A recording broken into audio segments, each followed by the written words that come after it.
Great. So let's get started.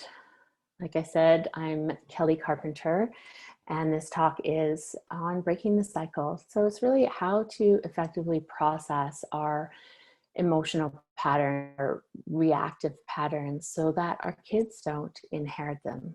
Because whether we like it or not, we pass on our conscious and our unconscious patterns to our kids. So we might as well help bring them into our consciousness and process them uh, for a happy, fulfilling life for everyone.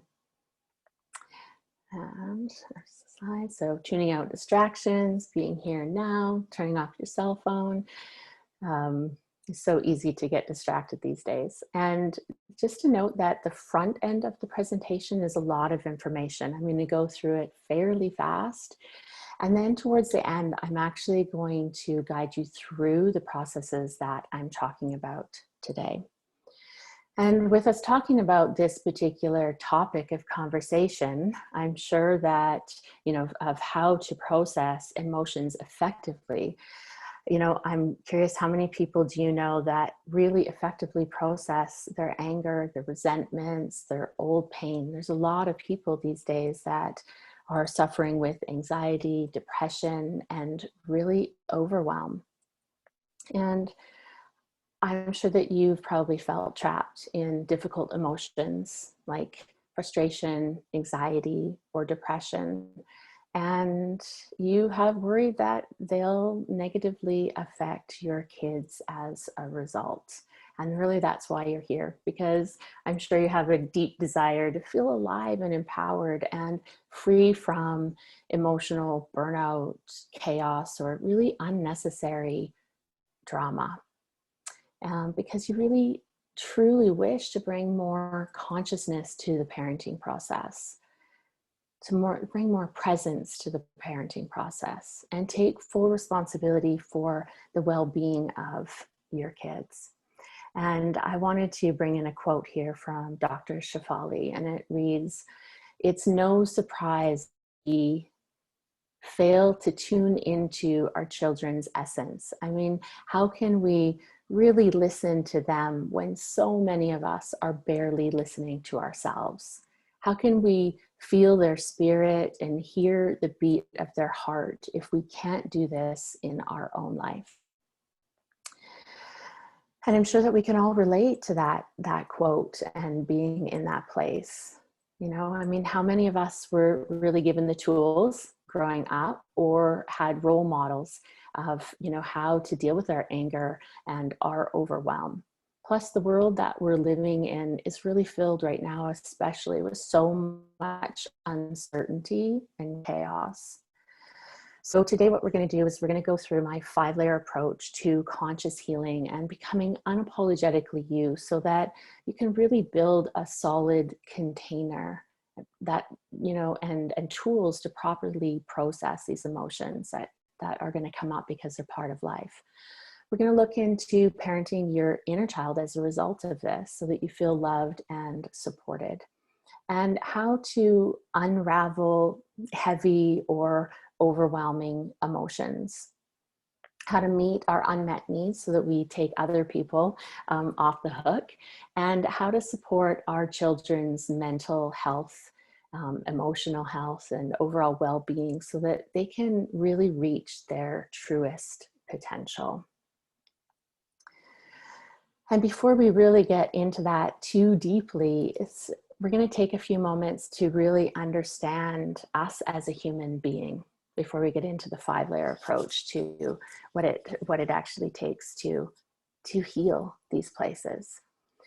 And there's 3 aspects of ourself. So we have our psychological, our physiological, and our spirit, or our spiritual, or mind, body, and soul.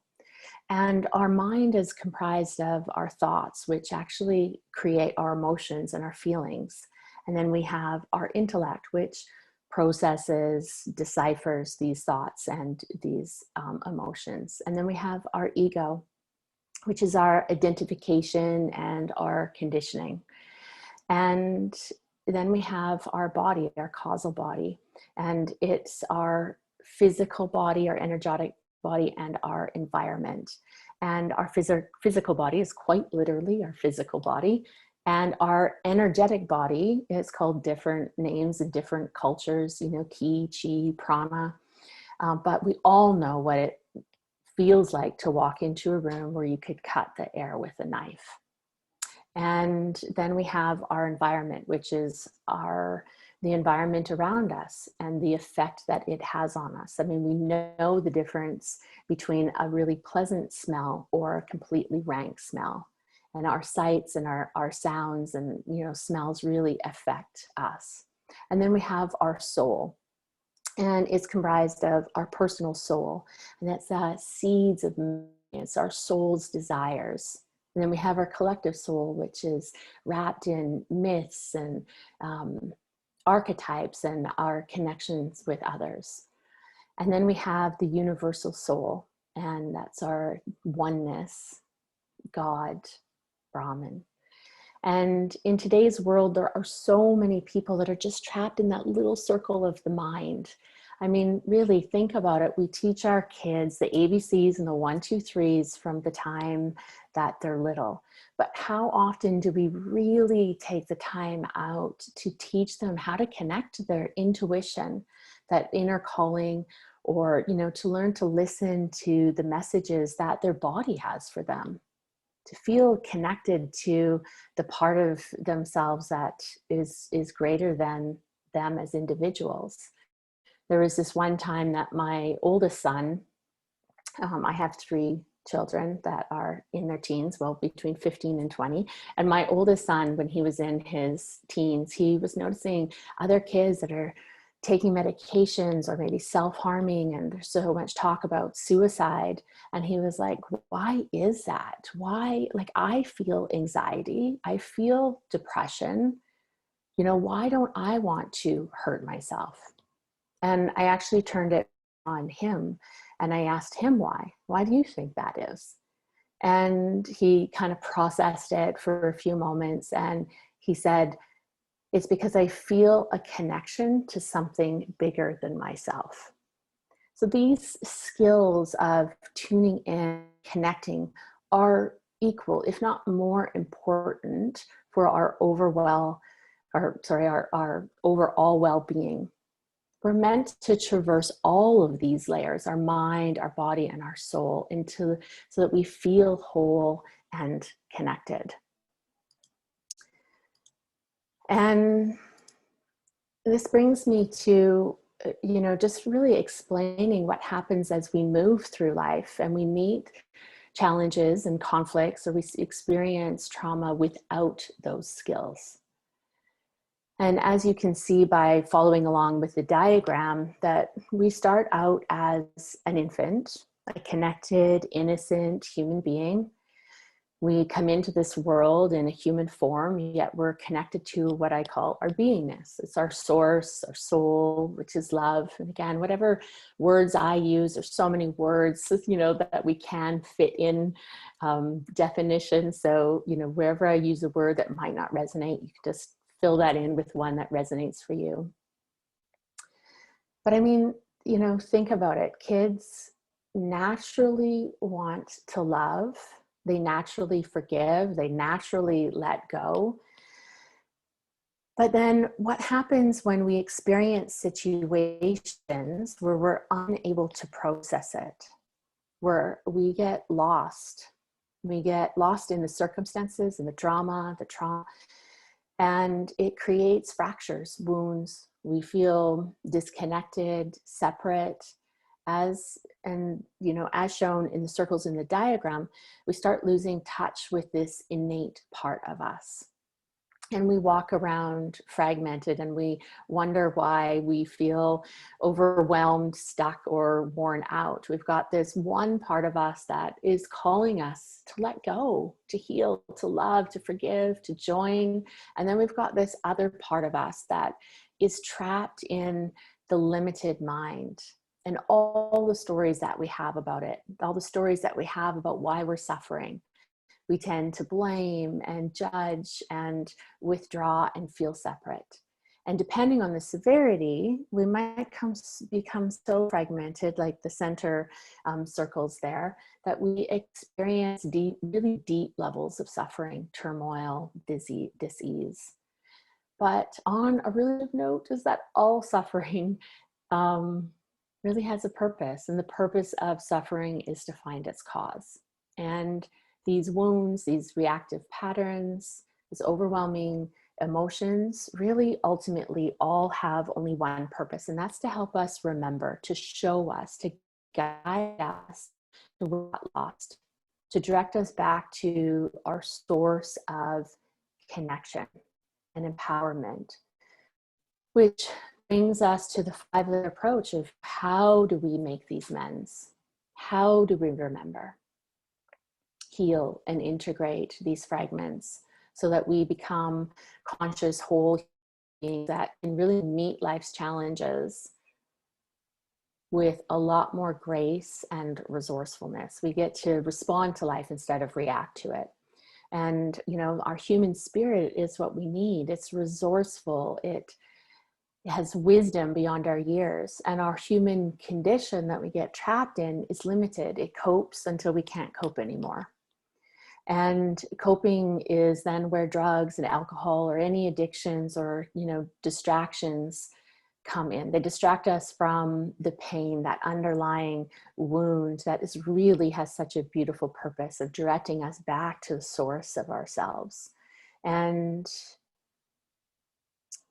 you know, we have to feel in order to heal. So, you know, these places that are distracting are really stopping our healing process. And so now we get into the actual 5 layers and, you know, how to break the cycle of these reactionary patterns, you know, how to heal these wounds or these unconscious places so that our kids don't inherit them.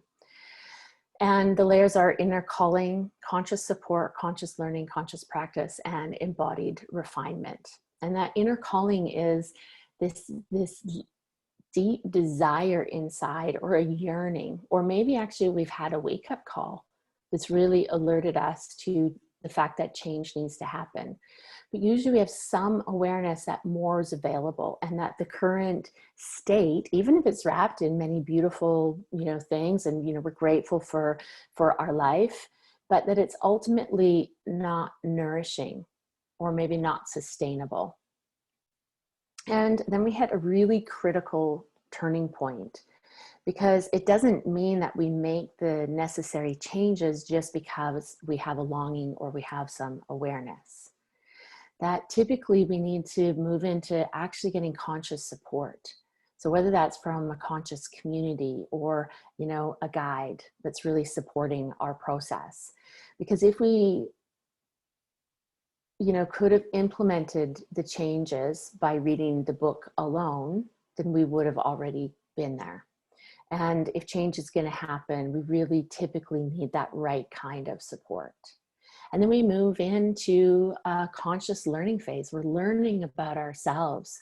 We're growing our knowledge because we don't know what we don't know. And then we have conscious practice. And I've really narrowed it down to 3 conscious practices, and that's stillness, grounding, and inquiry.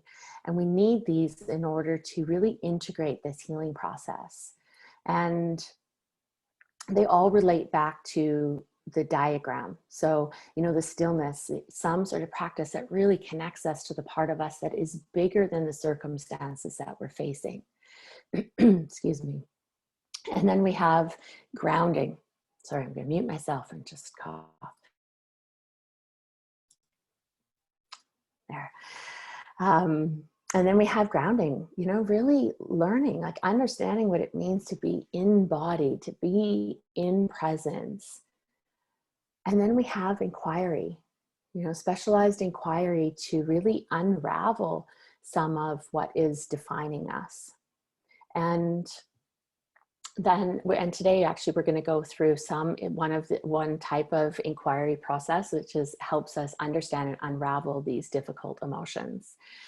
And then we move into embodied refinement, which is really just about implementing them in your life. So moving without apology.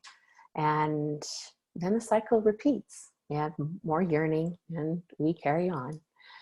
And to share a little bit about how I came to this point is that my mom was struggling. She was overwhelmed, reactionary, manipulative. She was going through a messy divorce, and it was really unsafe much of the time. She admits to being a little bit like Jekyll and Hyde. And she craved change. She knew that she needed help. And she went to learn Transcendent Meditation, TM specifically. And I was 6, and she took me along as well. And, you know, like many things, we don't really understand the impact of our choices and the practices until much later. But the gift that my mom gave me through meditation was the ability to stay connected to that which is bigger than myself. It didn't really allow me to necessarily understand everything that was going on, but I knew what was going on wasn't the cause of my suffering. And how this showed was, I used to say a statement, I didn't know this wasn't normal, but in my teens I'd say, I could only hear myself think for so long and I need to make a change. Because I was aware that the cause of my suffering wasn't so much what happened to me, but it was actually about the fact that I was trapped reliving these events and my inability to process them. So at 19, I went to my counselor's appointment on my own accord because I really wanted help, support to let go of this story that I was trapped in. And guess what? She bought into my story. And I was there because I knew the circumstances weren't the reason that I was suffering, and I wanted help to move through them. So I went back again and it felt worse. I didn't want to stay in that victimhood. And I didn't go to see her to be supported in remaining a victim. And that really set me on, a path of learning and understanding how to not only stay connected within through meditation, but to unravel these emotions and these narratives that were really causing the pain, which really, like I said, points back to these conscious practices, the stillness, the presence, and specialized inquiry so that we can integrate a newer, truer meaning and purpose within what's going on. And so now we get into the steps to unravel and understand our emotional overwhelm or trigger. And I know that when we're triggered, when we're feeling stress, it seems like this emotional overwhelm is one big ball of messiness, but there's actually 4 parts to an emotion. So first is where it is in our body, because our bodies are a storehouse of everything that's happened to us. We have cellular memory, and our body notices emotions even before we do. We need to learn to listen before our body actually needs to shout to get our attention. And then we have the actual emotion itself, and all emotions have a purpose. There's some that are a bit more reactive, and they're really a compensation for the deeper, truer emotions. And really, if we were able and had these tools to bring full presence to these emotions, all emotions actually only take about 90 seconds to move through. So why do we spend years holding on to these? It's because of the narrative that's attached to it. So the narrative is the story, the belief, and the meaning that we're making the emotions and the situation. And then the next is the need that all of these areas, these emotional overwhelmed, triggers, they're all really just covering up a true unmet need from our past. And this is where we then get to support our inner child, that we can actually go back and meet these needs, these child parts of ourselves. And we've all lived through difficult situations, or maybe even deep trauma or loss, that we haven't been able to find the purpose or the meaning in, and therefore we haven't been able to integrate it because of that lack of understanding and support. And that's where we fall into the overwhelm. We fall into the reactionary. So when we can take the time just to look at these 4 simple steps, hence these, layers, the 2 and 3 of the 5-layer approach, so that we can really unravel these deeper places within us and not have them control us. And then the best part is there's always a gift. There's always a gift in there at the center of our pain, our suffering, or our wounds, if we're willing to take the time to do the work. And we get to receive, we get to reclaim our innocence. We step more into our authenticity and feel a real sense of inner confidence. We get to love ourselves more as we reclaim all these parts of us that got lost. And as any of you have experienced really horrific trauma, you might be saying, oh, that can't be true. There's no gift in the center of that. And I run a program called Evolve Beyond Your Story, where we work really deep into the victim narrative and unravel it, its purpose, the gifts that it has, the meaning we've given it. And just a really deep healing. And I can tell you that if we carry these deep victim narratives, it's because wrong did happen. But just because we heal in this way doesn't, excuse what happened. It doesn't mean it didn't happen. But I think the important part is that you are the one that's responsible for what you make of it. Trauma changes us, that's for certain, but how it changes us is a choice. How long we carry it and the damage that we inflict on those that we love as a result is up to us. I remember looking at my mom and really just clearly seeing that cycle of pain, because hurt people hurt people. And I remember thinking, if she could just forgive herself, we could move forward, because I love her anyway.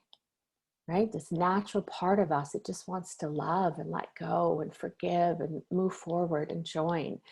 I just wanted her to be her, because under the pain, there was this immensely beautiful, fun, loving woman.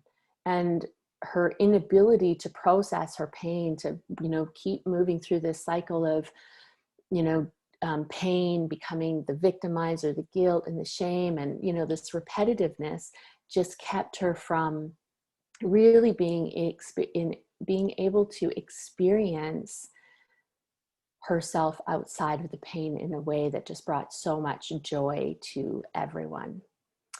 And so really we need to build a container. Someone once said to me, when am I going to be free from these difficult emotions? And I'm going to say never, because we're always going to have them. But how we respond is actually what changes as we embody these conscious practices and build this solid container to process these lost, forgotten, overwhelming parts of ourselves. Our emotions can use us, or we can use them. And even when it looks like the cause of our emotions are from someone else, it's always there for us. That if we're the one being triggered, that emotion is there for you because it's in you. Again, like I said before, it doesn't excuse the behavior, but it's in you and therefore needs to be properly processed so that you can receive the gifts, the healing, the growth that's wrapped in the center of it. There's a story, my son was away once and he came home so happy, but while he was away, something happened that really upset him and triggered him. And because he has done this work enough with me, he knew that he just needed to take a moment to do exactly the process I'm going to do with you today. I do it with all of my clients in, a few different versions, but it's essentially the same thing. It's so simple and yet so powerful. And so he was away, he was feeling these overwhelming feelings, and he took a moment, he did the process, and then he came home really excited because he was able to hold this anger that he had. He had this container built, the skills needed to respond instead of to create unnecessary conflict based on this trigger. And when he came home, he was excited. He said, I was even able to just love these emotions. He was able to hold them and love them. And I also have worked with an elderly client, and, really late into her 80s. And she's lived with a constant state of suffering, even though she has so much awareness from suffering from childhood trauma. And we've spent most of our time building the container, because she really wants to leave this world in a place of finding peace, instead of spending the time that she has left struggling against these emotions that are tied to her trauma or her wounds. So we can continue to cope, or we can heal. And so let's get into the actual process coming up. I'm sure that you're ready to let go of any struggles or resentments and, fear that come with maybe not being the parent, the partner, or the you that you're really truly here to be. And it's so important. Oops. Oh, I lost my slide there. Oh, there it is. Sorry about that. There is no better time than now. You need you, your kids need you, and they're only in our care for a short time. We don't know what tomorrow will bring, and the world that we're living in is just craving, empowered, heart-centered individuals now more than ever. And our kids are the future, and no one can move forward if we're staying stuck in reactive patterns and conditioning, or pain. So to recap, we've kind of gone over the 5-layer approach. To the main pieces are the conscious support, the conscious learning, and the conscious practice. They're really the keys to the unfoldment, to the healing, and to your conscious evolution. And then we talked about building the container. So, our emotions can use us, or we can use them. They're always going to be there. Our triggers are still going to get triggered. If we win something, we're going to be happy. If someone dies, we're going to go through a grieving process. So let's build a container so that we aren't knocked down or engaged in hurtful, reactive behavior as a result. And then we've taken a look at unraveling emotions. We've looked at the 4 aspects to an emotion: where it is in our body, the emotion itself, the narrative that goes along with it, and then the unmet need, so that we can take others off the hook, really meet our needs, feel more connected, and receive the gifts that are there. So now what? We're going to get into the process. Then we're going to have a little section for questions. And then after that, there's, I'll talk about opportunities to work with me. I have actually in the back end, there's a link for a webinar I'm doing on Tuesday that is about effortless meditation for mindful families that you might be interested in. And maybe before we actually get into the actual process that I can walk you through and how to work with this, let's just take a really quick check-in on how this impacts kids. And what I'm sharing with you is what's possible. So really to be mindful that perfection is the lowest standard that we can hold for ourselves. That growth and learning is really truly the only perfection. And I go into much more depth into each of the age categories and how to work with children in this in my courses. But in general, I just wanted to touch on the age 0 to 5 is really about your wellness. So remember that diagram, that innocent child really connected to their beingness.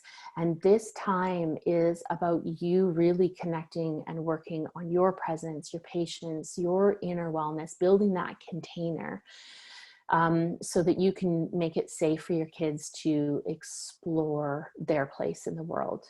And then between 6 and 12, we typically have a captive audience. There's more routine, ritual, there's a love of learning. Kids can meditate, they can contemplate inquiry, like, where is that emotion in my body? They can take a look at some of the thoughts that are attached to those emotions.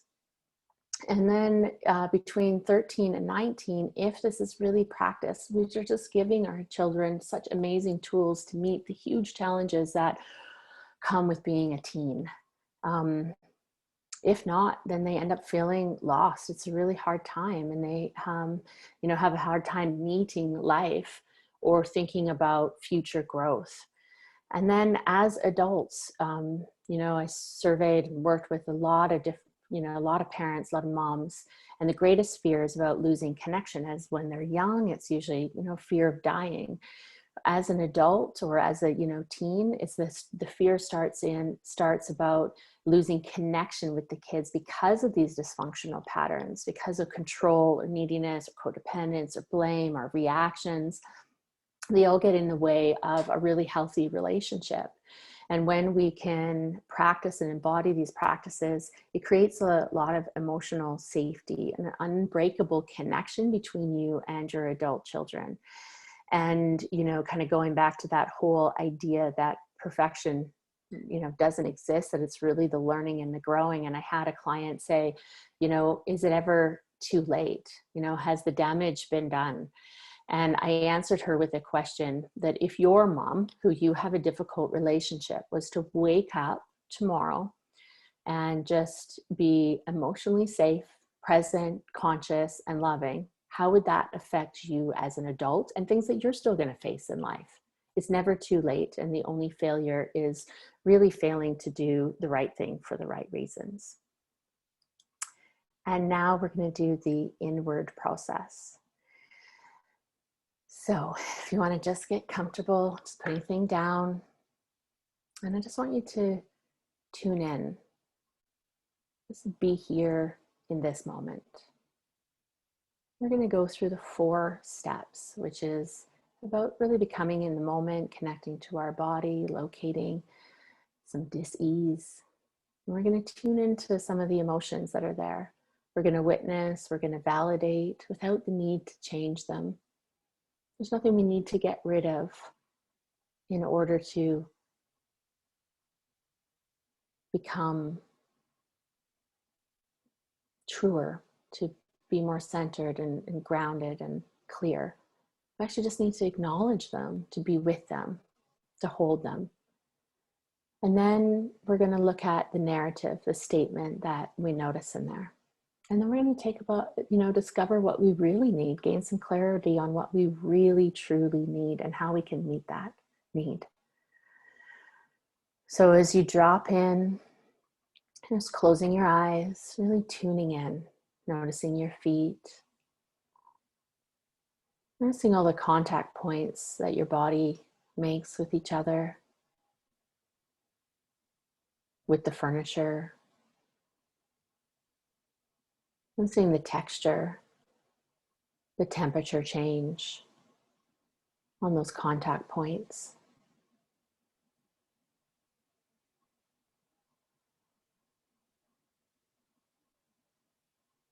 When we really become present in the moment, we understand, we return to being here now.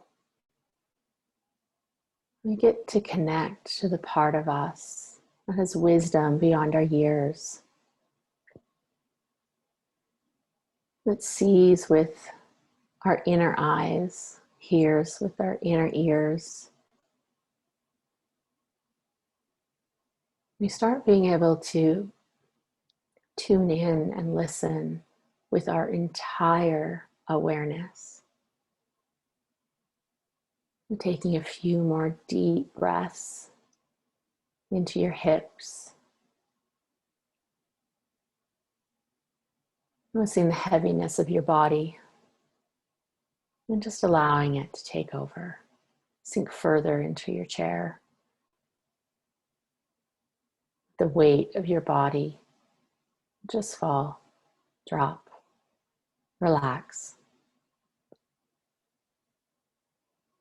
Now I want you to notice in this much more present, still space, where in your body is speaking to you.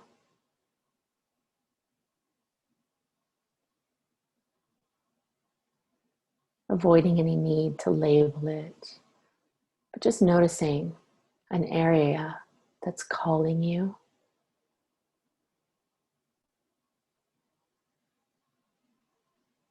And I just want you to take a few deep breaths into that spot.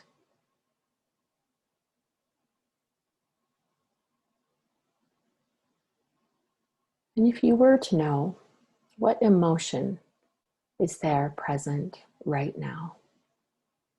And this is not to overthink or get overwhelmed by the emotions, just to acknowledge, to witness, to validate, to trust what pops up. What emotion is in the very center, that physical sensation.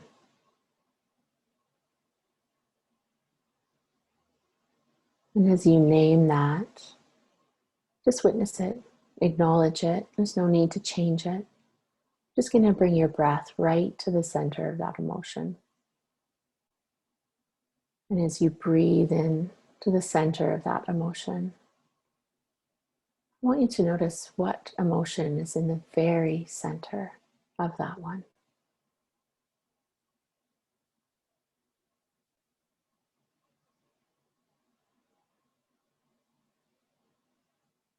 Again, just to witness, to validate, without the need to change, without the need to label or justify. We're just breathing into the center of that emotion. And as we bring our presence, we bring our awareness and our breath to the very center of that emotion. What do you notice in the very center of that emotion? It's that next layer of emotion. And as you breathe into that, acknowledging, witnessing, validating the part of you that feels that way. No, the need to change it. There's nothing to do in this moment except to acknowledge.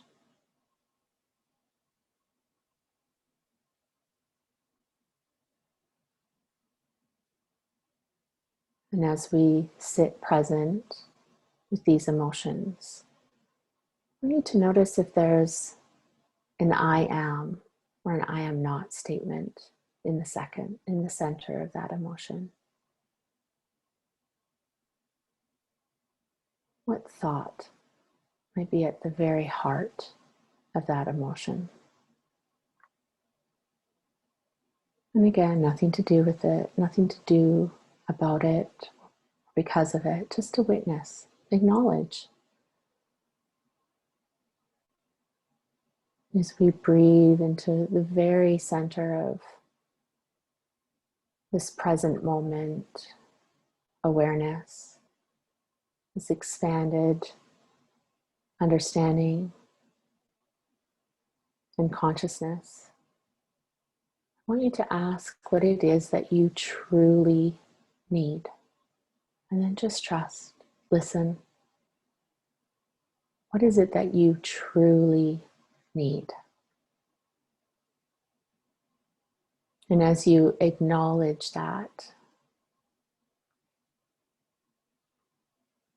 need, I want you to take a look into how you can meet that need.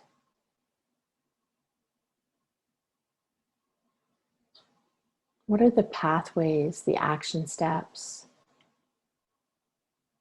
available for you to meet that need? See if you can think of 3 ways that you can meet that need. So if you came up with a need for connection, it might be, in order to meet that, you can even ask someone for a hug. You can go into a meditation. The truest form of connection is connecting inwardly. Or you might need to reach out to a friend just to spend quality time and conversation with. And when we come deep into presence,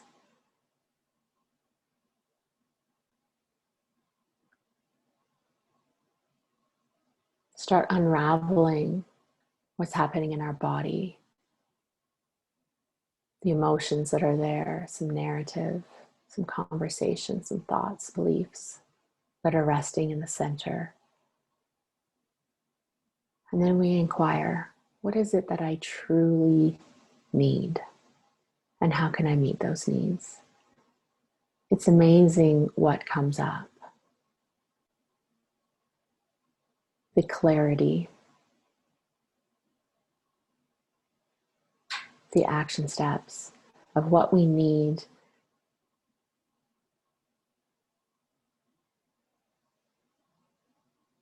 so that we don't get wrapped up in the reactions. We're breaking the cycle. We're breaking the pattern by taking a moment to inquire, to listen, to become present.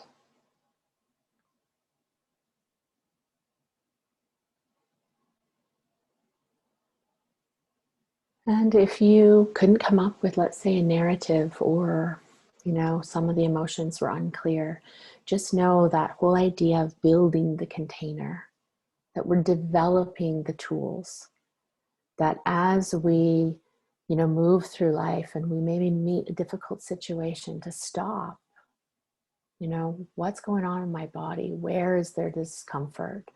What emotions are there? Name them 3 times, because again, we have reactionary emotions, and then we kind of usually get down to some truer emotions. What is really going on? What narrative, what statements, what beliefs, what am I saying to myself? What meaning am I making this? And then what do I really need in this moment? And we just start developing the ability to tune in, to listen, to meet our needs, to really show up in life. So with that, you take a few more deep breaths into this moment, into this awareness.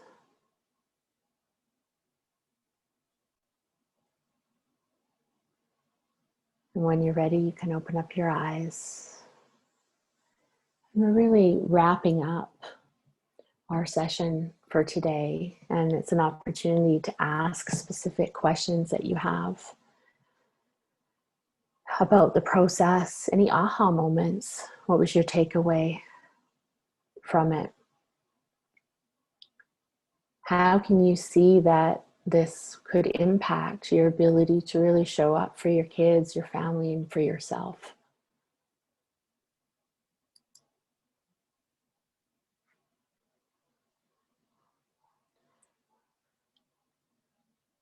And with that, I really want to thank you all for being here, for the empowered team, for putting on this summit.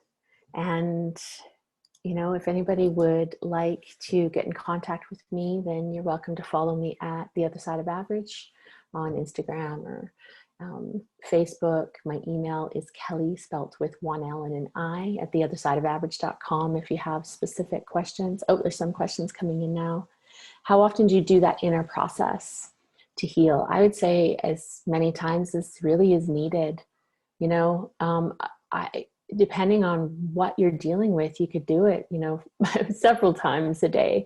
But if things are just easy, it's still nice, even once a day. But I don't think you can overdo it.